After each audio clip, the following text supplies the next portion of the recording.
जीवन ज्ञान, subscribe this channel and press the bell icon.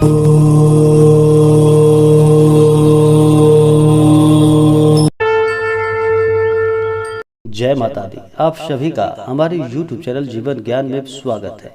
आइए आज सुनते हैं गुरु पूर्णिमा, जिसे कि आषाढ़ी पूर्णिमा, व्यास पूर्णिमा के नाम से जाना जाता है। तो आइए सुनते हैं गुरु पूर्णिमा की कथा।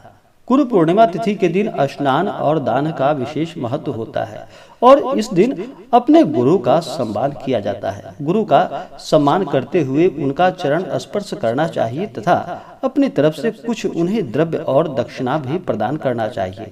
इससे गुरु का आशीर्वाद प्राप्त होता है।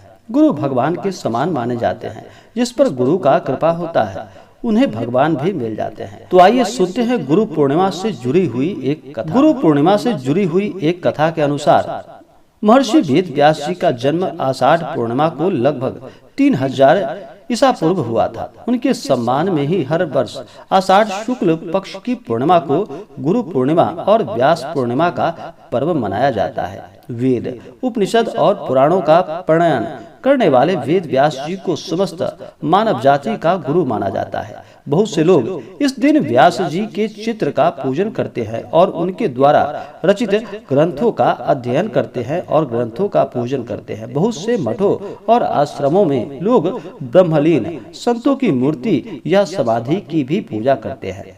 पौराणिक कथाओं के अनुसार प्राचीन काल में महर्षि पराशर भ्रमण के लिए निकले थे। भ्रमण करते वक्त उनकी नजर एक स्त्री पर पड़ी जिसका नाम सत्यवती था। मछुआरे की पुत्री सत्यवती दिखने में बहुत सुंदर और आकर्षक थी, लेकिन उसके शरीर से मछली की गंध आती रहती थी, जिसके कारण उसे मत्स्य गंधा भी कहा जाने लगा। सत्यवती को देखकर पराशर ऋषि के मन में विचलित और उन्हें व्याकुलता हो गई। ऋषि ने सत्यवती को संतान प्रदान करने की अपनी इच्छा जताई। सत्यवती ने कहा, यह तो अनैतिक होगा। मैं ऐसे किस तरह आपके साथ अनैतिक संबंध बना लूं? मैं इस तरह के संबंध से होने वाली संतान को जन्म नहीं दे सकती। लेकिन पराशर ऋषि ने कहा कि यह संतान दिव्य और तेजस्वी होगा और सृष्टि में यह महान कार्य को करने वाला होगा। ऐसे में महर्षि पराशर के सामने सत्यवती ने 3 शर्त रखी। सत्यवती की पहली शर्त थी कि उन्हें संभोग क्रीड़ा करते वक्त कोई ना देखे। पराशर इसे स्वीकार करते हुए तुरंत कृत्रिम आवरण बना देते हैं। सत्यवती ने दूसरी शर्त रखी कि उनकी कौमार्यवता कभी भंग ना हो। ऐसे में ऋषि ने आश्वासन दिया कि बच्चे के जन्म के बाद भी उसकी कौमार्यवता भंग नहीं होगी। साथ में यह भी कहा कि होने वाली संतान महान ज्ञानी हो। सत्यवती ने पराशर ऋषि के सामने तीसरी शर्त रखी कि उसके शरीर में से आने वाली मछली की महक के स्थान पर फूलों की सुगंध में परिवर्तित हो जाए। ऋषि ने सत्यवती की इस शर्त को भी स्वीकार करते हुए तथास्तु कह दिया और सत्यवती के शरीर से आने वाली मछली की गंध समाप्त हो गई और मत्स्य गंधा से वह सुगंधा बन गई। समय आने पर वह सत्यवती को एक पुत्र हुआ जिसका नाम कृष्ण द्वैपायन रखा गया। यही कृष्ण द्वैपायन आगे चलकर वेद व्यास के नाम से प्रसिद्ध हुए। महाभारत काल में मां के कहने पर महर्षि वेद व्यास ने विचित्रवीर्य की रानियों के साथ एक दासी के साथ भी नियोग किया, जिससे कि पांडु और धृतराष्ट्र और विदुर का जन्म हुआ।